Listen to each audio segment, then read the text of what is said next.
Ariel Helwani in Baltimore for UFC 172 alongside Joseph Benavidez, who faces Tim Elliott this Saturday night on the Fox Sports 1 prelims. And Joseph, it's good to see you again. You know, I have to say, it was hard to watch your last fight and how it ended, knowing how much that meant to you, knowing that it was in your hometown, knowing, just the way it ended. It was a brutal finish. How long did it take for you to get over that? Yeah, it's crazy. Yeah, nothing ever goes as planned in this sport, huh? It's just like everything was set up to be so perfect. Like Sacramento, my fight got changed. All my teammates on the card.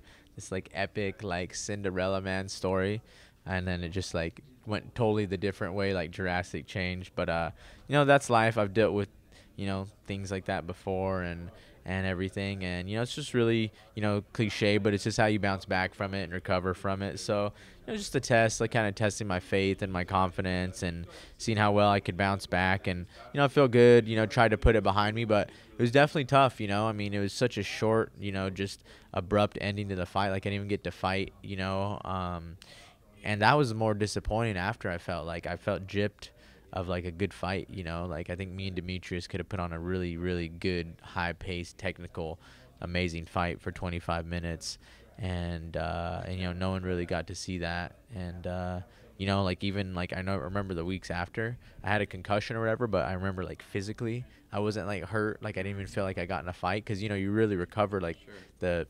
week before the fight. So I was like fresh the whole time. I was like, man, I didn't even get to fight. I know that was disappointing in itself, but bounced back good thanks to just support from fans, family, loved ones, and of course my team, and just something you kind of got to put behind you and have a short memory with it. Have you watched it again? Yeah, I have actually. What's the mistake that you think you made leading to the knockout? The like technical wise, I mean, I dropped my hand when he came in for a check hook. I remember it, specifically, even like after it happened, I remember like when and where we were in the cage and kind of coming off a clinch. But I remember I was against the cage, and like we were kind of practiced a few things, like not to like be close to the cage, because he gets really good takedowns there. And I remember I kind of feinted like a kick, and thought he would back up, and I'd kind of like circle out, because I didn't want to be right there. And I feinted and kind of put my hand down, and he does what you're not used to seeing Demetrious do, which is throw a giant looping shot. Didn't see it coming at all. And I mean, the technical mistake is really, I mean, I got punched in the face because my hand wasn't up and my chin wasn't down or whatever. But still, it's not necessarily a learning experience. It's like I know that stuff too. I just made a mistake. I felt like I was really relaxed. I mean, I don't think that has anything to do with it, because if I would have been super relaxed and, just had an awesome fight, like I feel like I was even in the 2 minutes before that, whatever. But I just remember being like super relaxed. I felt like I was like drilling like a 50-50 spar session, and then like not the guy in front of me, but another guy just came in, like hit me, and I was out. So that was pretty much how it was. He was bothered by the fact that he felt like it maybe looked like he was celebrating too much, and I know like he was on my show afterwards, and he kind of publicly apologized to you. Were you bothered by that? No, I didn't even really see him. When you watch it on the tape. I think when I saw it back, I remember it. But I also remember him stopping and kind of like realizing or whatever. But hey, he was excited. He got a knockout. That had to feel good to him, in my hometown where everyone was probably booing against him. Everyone says Demetrious can't hit hard, and I think I even put out a tweet after, like, who says flyweights don't hit hard or something. Like, he had to be happy about it, so I can't really blame him for that. That was his natural emotion, but it takes an even better man to apologize nationally and even stop while he's doing it and realize, like, hey, this guy's out, I need to stop celebrating. So Demetrious is a good guy, and didn't bother me at all. That's what he's gonna do. I mean, I don't think he was gonna knock me out and just be like, oh man, well, I knocked him out, and like walk away. He celebrated, but he also realized, and like you said, he did on the show. So that's awesome. Just another reason why I kind of like the guy. How much time did you take off? How much time did you need? Not just, because you had the concussion, but emotionally as well. Did you need any time off from the gym after that? Yeah, I think I did. And, the knockout, I played a big part in it. I had to take time off, for my health-wise. But also, I had 4 fights that year. It was a really good year, really good, busy year. So it was hard. And, you know, it was right around the holidays, so that kind of helped out. Like, it was a perfect time to take time off.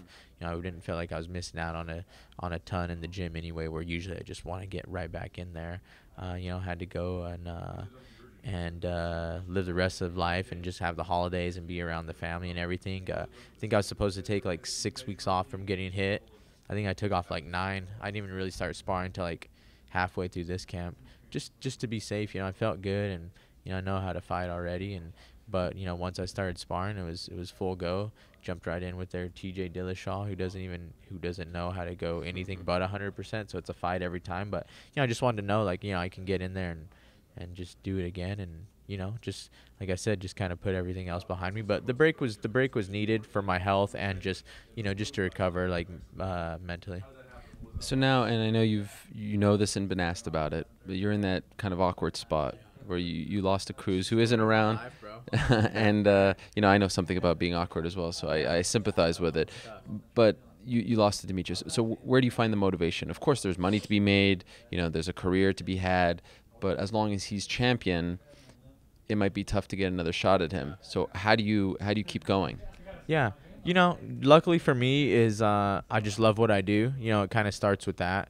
You know, there's other things that are going to grow from that, and I need motivation, you know, aside from that. But, like, I love what I do, you know, anyway. You know, anytime I can go in there and fight, I got to think, like, I was doing this as a hobby, you know, and now I get to do it for a living, you know, in front of a bunch of people, and do it in the gym and training so much every day. And you know, I actually get to fight and get paid and hit the guy as hard as I want, and you know, it's a fun time. So you know, I get more excited for it than anything. So that's some simple motivation there. But you know, other than that, it's just like, you know, just to prove to people that, you know, I can come back and bounce back, and you know, people can count me out, you know, and I can come back from that. But other than that, you know, it's just looking at the fights in front of me and continuing to build my legacy. And, you know, I'm excited for that. You know, it's all not just like the end product. It's kind of the journey that you got to enjoy as well. And, you know, enjoy that. You know, this is all part of my legacy, and, you know, this next fight and the next fight after that. So just got to take every fight as that, and know that, you know, I'm building these memories for people and myself, and, you know, having fun doing it. And, you know, so that's about it. You know, like I said, it's just fun for me anyway. Last year felt like the year of Team Alpha Male, and Dwayne Ludwig was the head coach of the year, and then early on in the year, Uriah loses controversially, and then we find out that Dwayne is leaving in May. What's the vibe at the gym now? I know TJ has a title shot coming up, but it seems like it's not as stable as it was last year. Yeah. Oh, he hates us, man. He's like, those guys can't win titles. I'm out of here. I'm going to go just train regular. Resentment towards him? No, not at all. I love Dwayne. He's the best coach I've ever had. I think, man, one of the best coaches there could be. So he's going to be sorely missed in that aspect. And not only that, just his energy and the passion he brings in to the gym. But, you know, he's doing something that he feels he needs to do for himself and his family and his future. So you can't really fault him, you know. It's not like I said, where he's just like, hey, I don't like these guys and they can't win titles, and, you know, they're not whatever, you know, and he's just not like leaving us dry. He's just like something he thinks he needs to do for his family and his future, and, you know, and that's more important. So you can be a little disappointed, and, you know, he's obviously going to be missed, but at the same time, you gotta respect his decision as well. So, you know, hopefully we can continue to build, depending on, you know, who we get as a coach and how that goes, that maybe we can still have a professional relationship with him, because I know I love his system and was definitely improving under it, and I want to continue. But, you know, we get a good coach and everyone's happy, and, you know, he's busy. You know, we'll always have, you know, the year we learned. And the way I look at it is just we'll just stack more different skills atop that, you know, depending who we bring in as a coach. So it's just something we can really build on, give me a chance to continue to travel and go train in some other different places. So, you know, going to make it a positive regardless. But it's been an awesome year, and, you know, I think we're going to send him off on this card really good with 3 wins, and then TJ and Holdsworth are going to go do that to kind of end the Bang era, if you will. Who's going to replace him?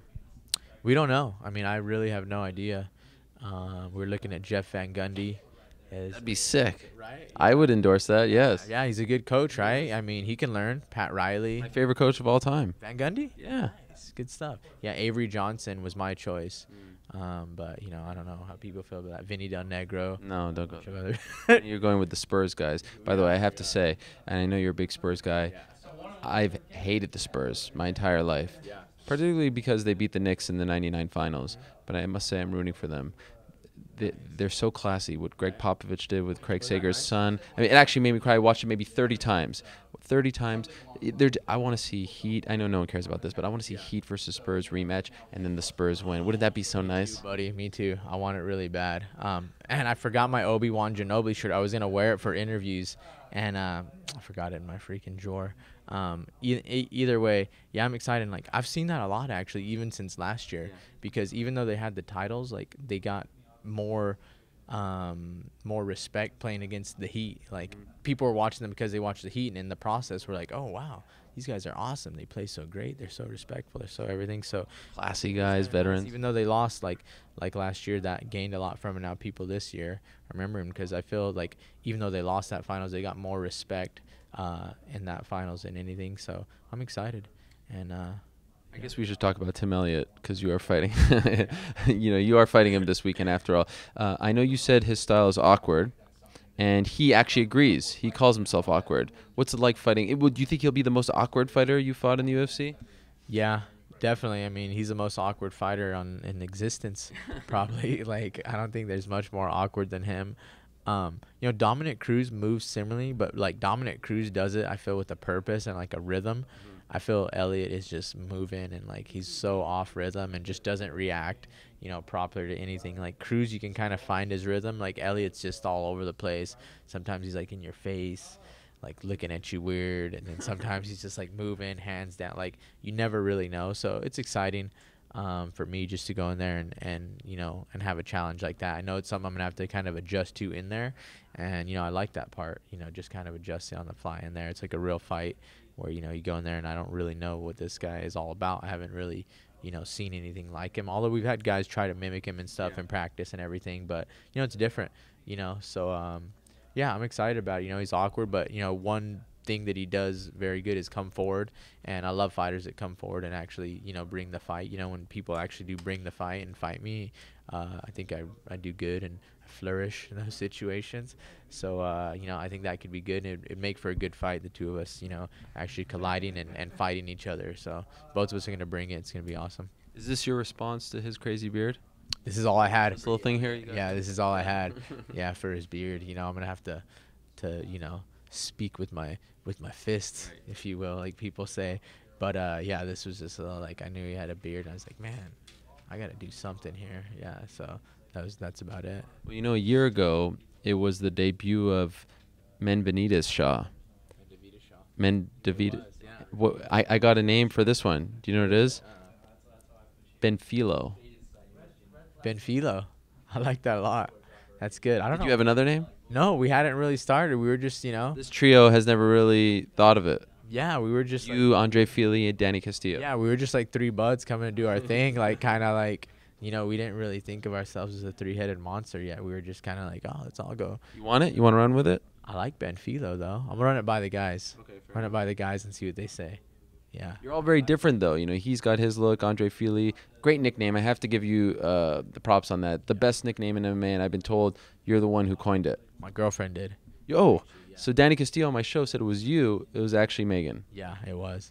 Yeah. I have to give her I'll credit. take it actually. Yeah, I mean it was me. I'm just kidding. Yeah. Andre Fili is fantastic, but he's got the look. He's got the earrings. He's different from everybody. Yeah. Danny's got his thing. He's a little. He seems like he's got a bit of a chip on his shoulder these days. Animal? Yeah. Nah, I don't know. I mean, I think he's happier than ever. Sober? He's really finding, yeah, he's like finding himself. I think he's in a really good place, and he's very wise, getting wiser by the years. So it's good. Got his own business down in Sacramento, so super proud doing it. So yeah, it's good. Like yeah, we didn't really think of doing the name thing because it had already been done, but also maybe just because we are. Every time there's at least 3 guys fighting on a card, I think it would be nice to. Maybe just because we are 3 different dudes, like you kind of said too. But yeah, I think it'd be nice. All right, well, you can take that free of charge. My pleasure. Good to see you. Good to catch up as always, and best of luck on Saturday. All right, man. Appreciate it. Thanks, guys.